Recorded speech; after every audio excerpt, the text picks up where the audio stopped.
So let me start today's meditation.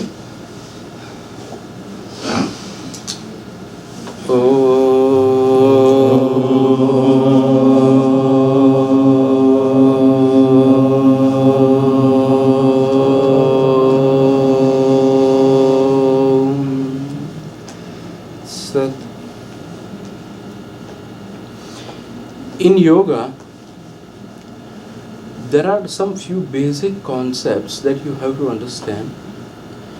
Out of that, one thing which is very important, that is related to consciousness. Consciousness is, in simple term, we can say it's a awareness. The more you aware about something, you are stable. The more you are not aware about something, you are not stable. Let's say you are sitting somewhere, you are going somewhere, you are going in the mall. You are not aware that in mall there are a number of people, they are talking, they are running, they are playing, and there will be too much loud, and you don't like loud. The loud situations is always in a negative part of your thinking. But when you go there, you see the people are talking and they are making noise. You are not aware about that situation, and that's why when you go there, you feel, oh, it's not good, it's not comfortable. It's all about your psychological perception, what you are thinking. But let's say you meet me before you go there, and when I ask you, oh Samuel, where you are going, and you told me, oh, I am going in this mall, and then I will tell you, oh, in that mall there are too many people and they are talking and they are running and they are playing, there is too much noise. It's about passing information from my side to you. When we pass the information, you know about the situation. Before you enter into that area, you know about the situation. When you know about that situation and you are entering into the area, it says you are aware. You know that when you go there, you will be facing a situation like this, which is not expected, which is not as per your nature, but still you will face it. If you face it, in that case, you are stable. These are the two different situations. That is what I am talking about. The first situation where you don't know and you are entering into the area, and the second situation, you know and you are entering into the area. Think about the reaction that you come out with. In first one, you are stable. In first one you are not stable, you are feeling not good, you are not feeling happy. Sorry, this is just disconnected. Disconnect करें? मालूम है data connect होता है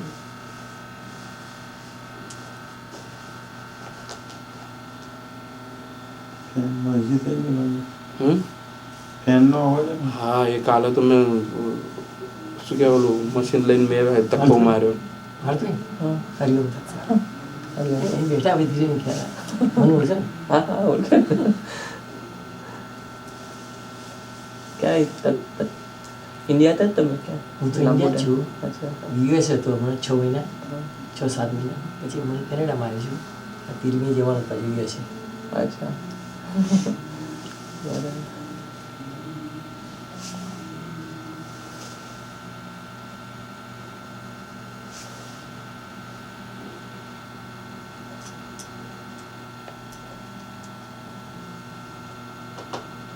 disconnect internet નથી એમાં શું થયું partner મોબાઈલથી પહેલાં ચાલુ કર્યું એન્ડ દેન અત્યારે એને એકદમ જ ડિસ્કનેક્ટ કરી નાખ્યું એટલે તમે out of the ground wifi પણ કનેક્ટ થતા વાર લાગી કે કનેક્ટ થઈ ગયું એટલે એમના હોટસ્પોટથી ચાલે યા હોટસ્પોટથી ગાડીમાં હતા ત્યારે Your line is now unmuted.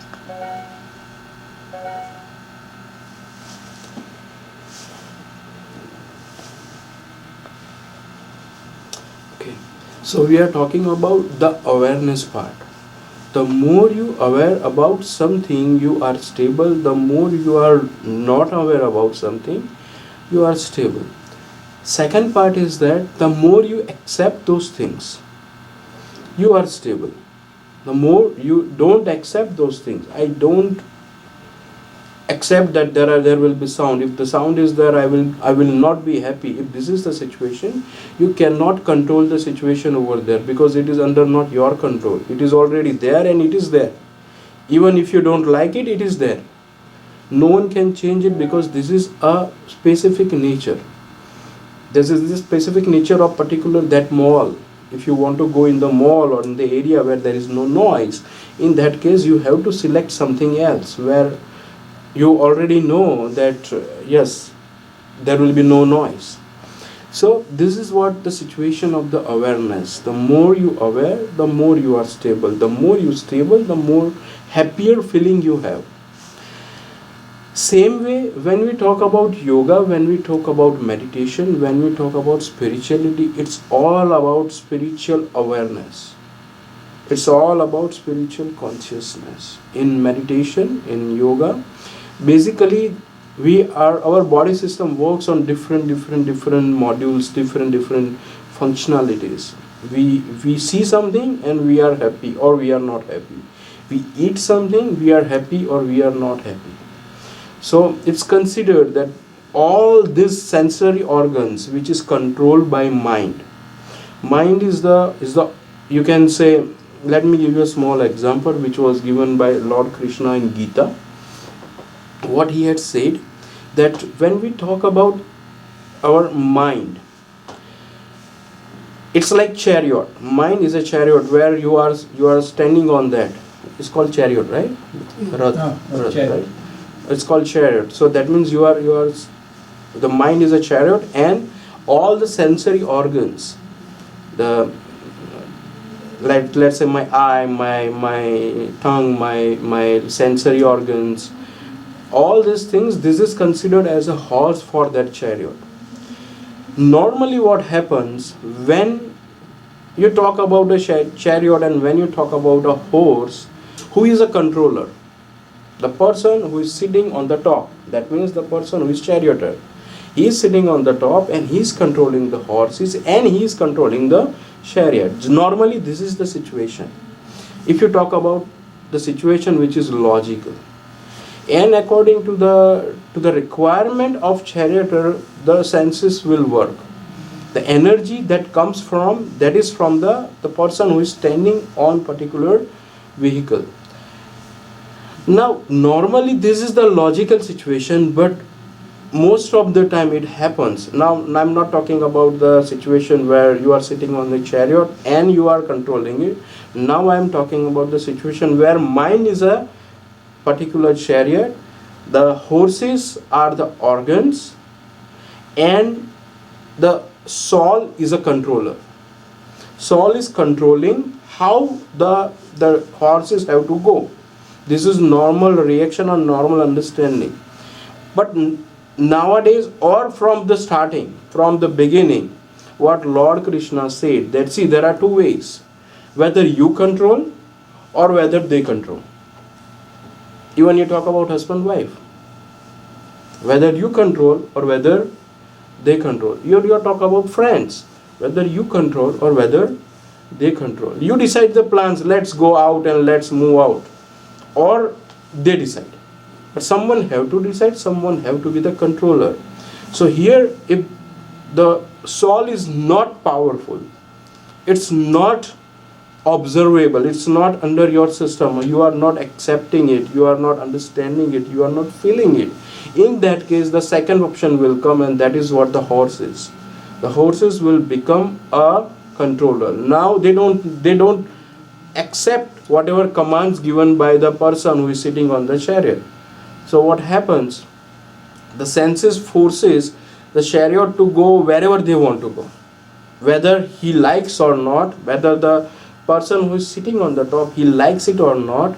The horses say, oh, I want to go on left, whether you want to go right or wrong, that's different thing, but I am going right or I am going left, then they will go. And the person who is sitting on the chariot, what they have to do, they have to just wait till what, till the organs, sensory organs, tells the horses they're tired up. They say, oh, now we are so tired, now we cannot control, we don't want to control. And then at that time, the person who becomes the owner or the charioteer, what he do, he become the controller. In our routine day-to-day lives, it happens. This is the situation, it happens. In daytime, all the controls done by the horses, the sensory organs. Once they're tired, where they are saying, oh, now we are tired, now we don't want to walk, we don't want to run, we don't want to do anything. In that case, you go for a sleep. When you go for a sleep, then the controller becomes soul. The soul is controlling now that situation. The internal energy controls that situation, but this is situation called, which is, you can say, it's not consciously done act.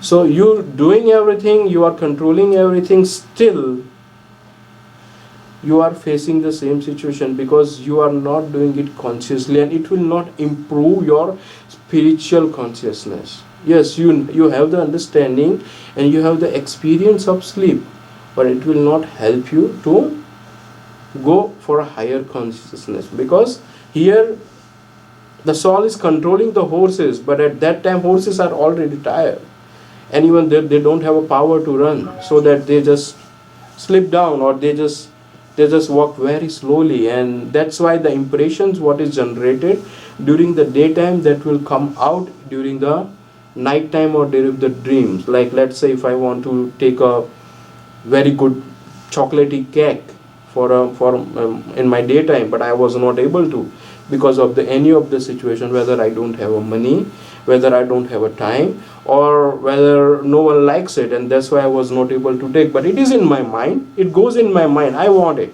Everyone don't want, that's fine, but I want it. So what happens?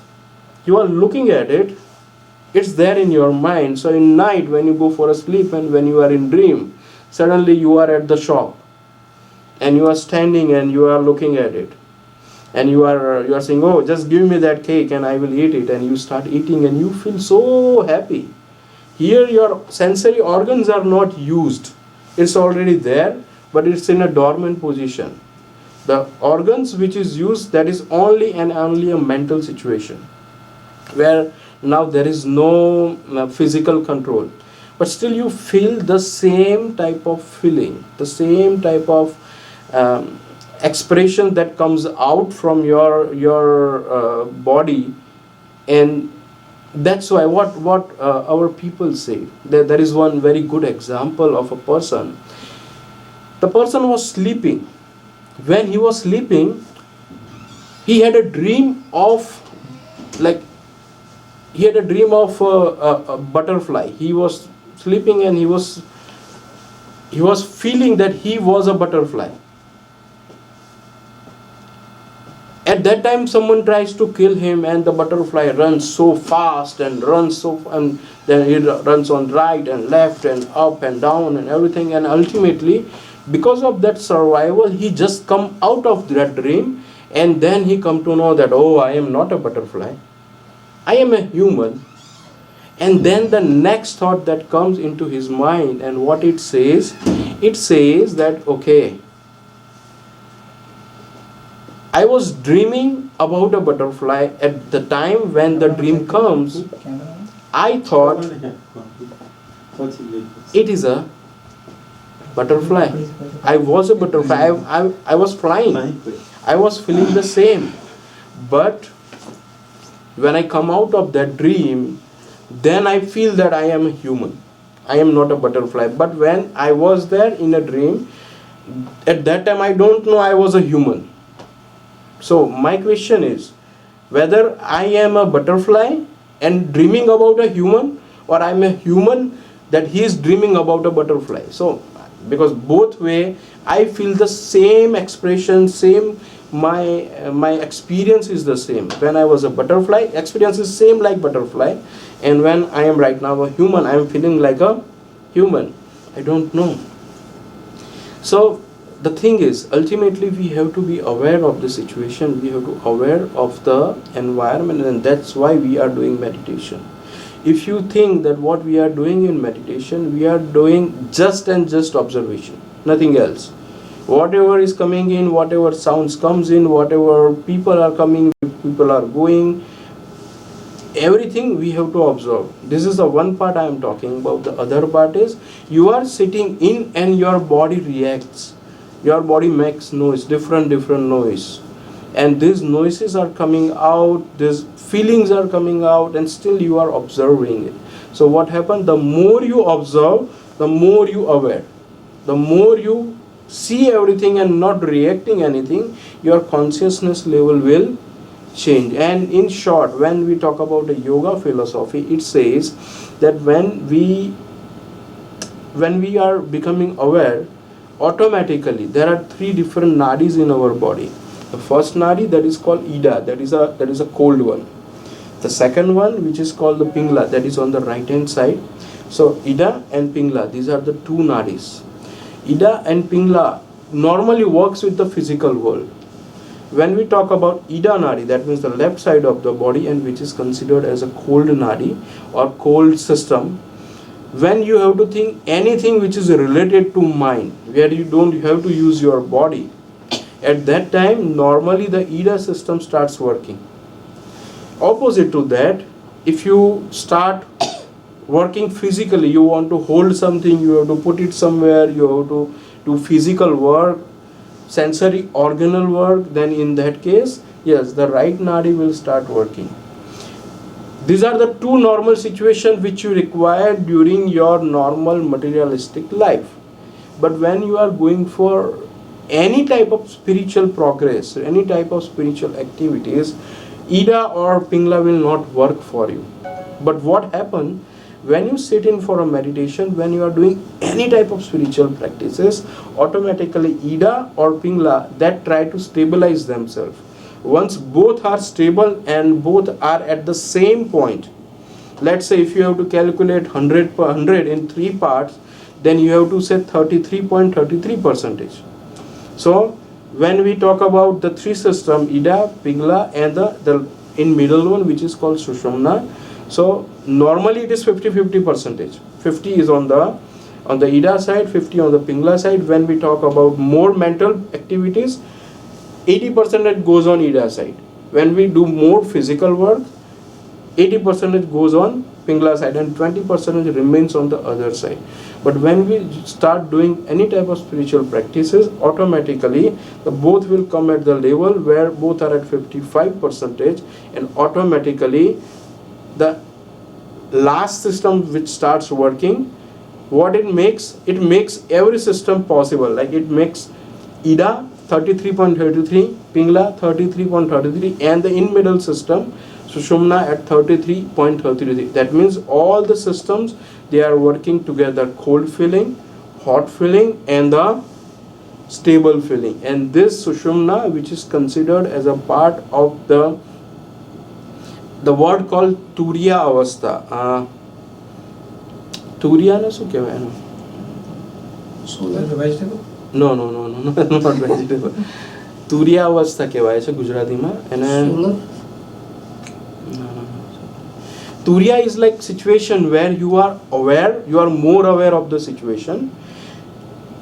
Your Ida and Pingla nadi both works together, and the higher portion of the energy will transform through the Sushumna nadi, which is considered as a Turiya. The name is like that. I don't know the English name of that, but it is like a transcendental situation where you are in a different state, where you have the mind, you have a body, you have a sensory organs, but you don't require it. Still you are present. Right now you are feeling yourself here, yourself present over here. Why? Because your sensory organs are there. Let's say I block all your sensory organs. What happened? You don't feel you are here. But it doesn't mean that you are not here. Still you are here. If I block everything, you go in a when the doctor gives you anesthesia, all the organs, your sensory movements are stopped. Still you are there in the hospital, whether you know it or not. Same way, this is a situation where all the organs and all the mental condition as well as the sensory organs both are at a stable situation where they don't require, still your present is there and you know that. In anesthesia situation, you don't know that you are in hospital. But in this Turiya Avastha, you know that these are there and you are there. But you don't require it. Subconscious. Transcendent situation. Transcendental situation is called something like that, which is very specific Turiya word. So this is what it happens when you do more meditation, but it requires a longer period of meditation, which makes yourself comfortable with the environment and the energy level increases, which increases your consciousness. So now let me start with the meditation. I think everyone knows that how to do meditation. Christina is there, she knows. Hemant Kumar.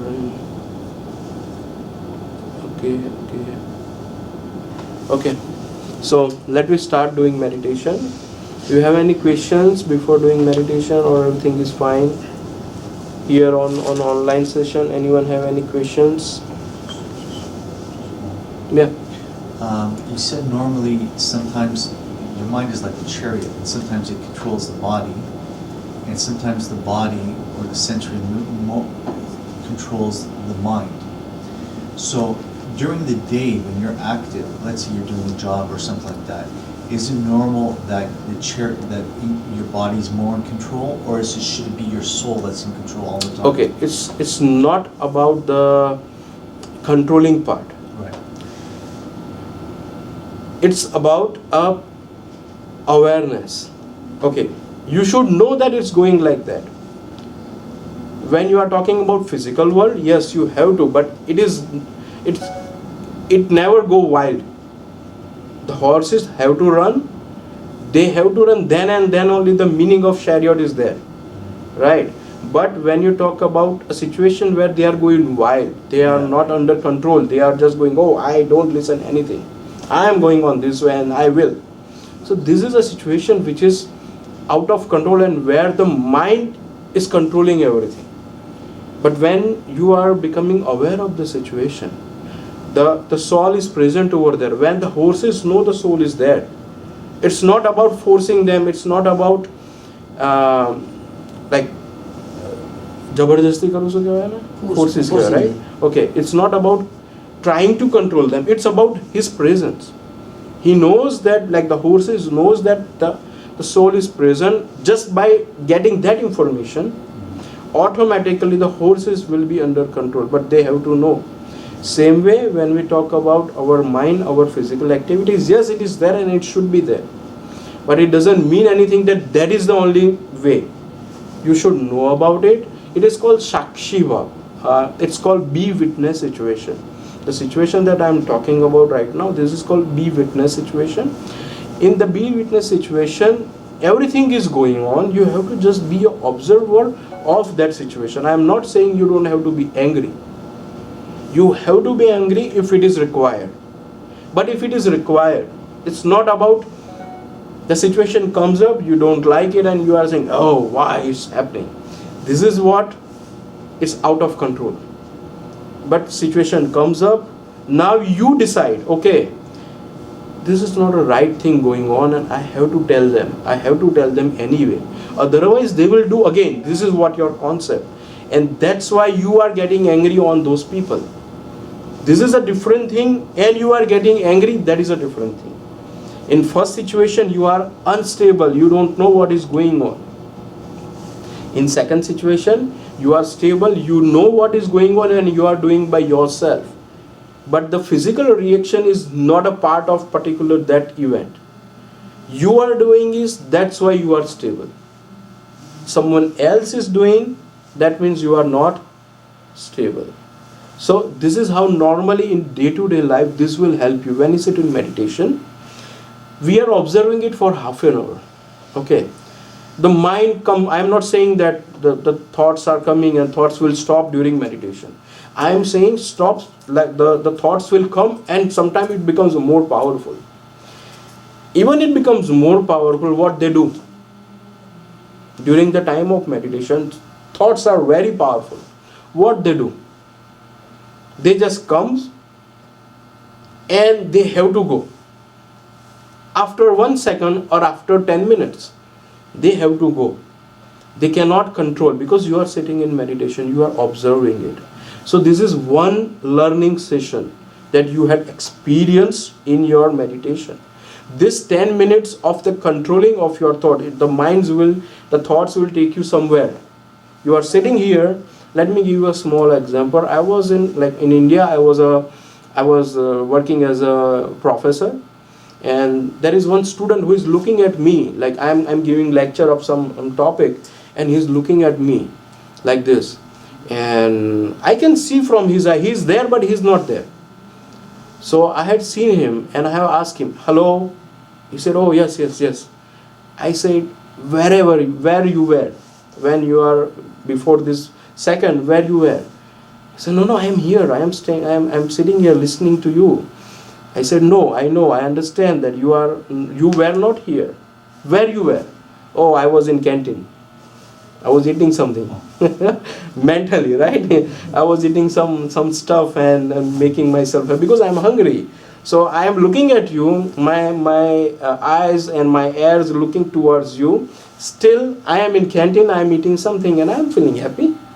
So this is how the situation works. Your organs are there, but still the mind will react the same way when you sit in meditation. It will take you to somewhere else. It's not about going somewhere else and that is a mistake. It's about you know that you are coming back. You are going and you are coming back. This is one learning. For a 10 minutes, for a 20 minutes or for half an hour. That's fine. But next time this 20 minutes will become a 19.59 minutes. So that is your progress. Next time again when you sit in meditation, again thoughts will come and it will take you somewhere else. Again that will become 19.58. That is a progress for me. Don't say that, okay, I am sitting in meditation on first day, it is 20 minutes and next day it should be 1 minute. It will not there. It is about a consciousness. You have to train yourself. It's not about like magic. Because you are sitting in meditation, so magic happen and everything goes down. No. It is a training. You have to learn it. Now think a different concept. You are learning that part for a 20 minutes and now it's going to reduce. It works in now different way. It goes to 19 minutes, it goes to 10 minutes, it goes to 5 minutes, it goes to 1 minute, it goes to 60 seconds, it goes to 30 seconds, it goes to 1 second. And then when you are very much stable at zero level, this concept will come to in your natural life. Earlier it was during the meditation only, where the mind forces you and you are reacting. Now in meditation the mind forces you, you are not reacting because you are sitting in meditation. Now the zero is going to minus, not actually minus, but it goes in your normal life where you are reacting, you are behaving, you are doing whatever you are doing, still you are stable. Not because of the forces you are doing, it is because you have to do that. You have to ask someone, you have to get angry on someone, you have to say something someone and it might hurt him, that's fine, but you have to tell him. And that is not because the feeling which comes up and you are saying, it is because of you had decided, very cold minded, you had decided that I have to tell this thing to these people. So once in one situation you are stable, in another one you are totally not stable, and that's why we are doing meditation. Okay. So we will be starting our meditation session